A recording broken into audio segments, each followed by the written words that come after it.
श्री रामचंद्र जी को एक उत्कृष्ट लीडर माना जाता है। जानते हैं क्यों? जब वो जंगल में थे और उनकी पत्नी सीता का अपहरण हो गया था रावण द्वारा, तो उनके पास कोई सेना नहीं थी जिस रावण से लड़ करके अपनी पत्नी सीता को वापस ला दे। वो जंगल में थे और रावण से लड़ने के लिए एक बड़ी सेना की आवश्यकता होगी, क्योंकि रावण की सेना बहुत ही बृहद थी। बड़े बड़े योद्धा थे, महारथी थे। उनकी सेना कहीं हारी नहीं थी। ऐसे सेना को हराने के लिए एक ऐसी सेना की आवश्यकता थी जो उससे मजबूत हो। आज जंगल में वो सेना लाएंगे कहाँ? यहाँ पे आती है नेतृत्व क्षमता, लीडरशिप क्वालिटी। उन्होंने जंगल में उन लोगों को ढूंढ कर निकाला जो डिस्कार्डेड थे, जो समाज के मुख्य धारा से वंचित थे। उनको निष्कासित कर दिया गया था। सुग्रीव से मिले, जिसको उनके भाई बाली ने निष्कासित कर दिया था। सुग्रीव से बोले, मित्र तुम मेरी मदद करो, मैं तुम्हारी मदद करूंगा।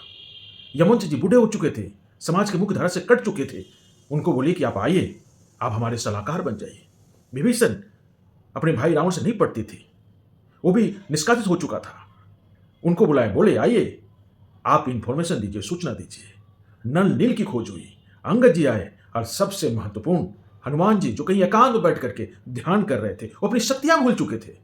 इन सबको इकट्ठा किया गया, इन सबको मोटिवेट किया गया, इन सबको उनकी शक्तियां याद दिलाई गई, इन सबको ट्रेनिंग दी गई, और एक ऐसी बंदर और भालू की सेना बनाई गई जो रावण की बृहद और मजबूत सेना से लड़ने वाली थी।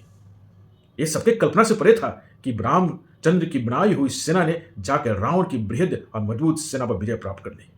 इसको बोलते हैं लीडरशिप क्वालिटी। लीडर असली वही होता है जो समाज में तिरस्कृत व्यक्ति है, जो मुख्य धारा से कटा हुआ व्यक्ति है, उसको भी मुख्य धारा में ला करके उसको महत्वपूर्ण बना दे।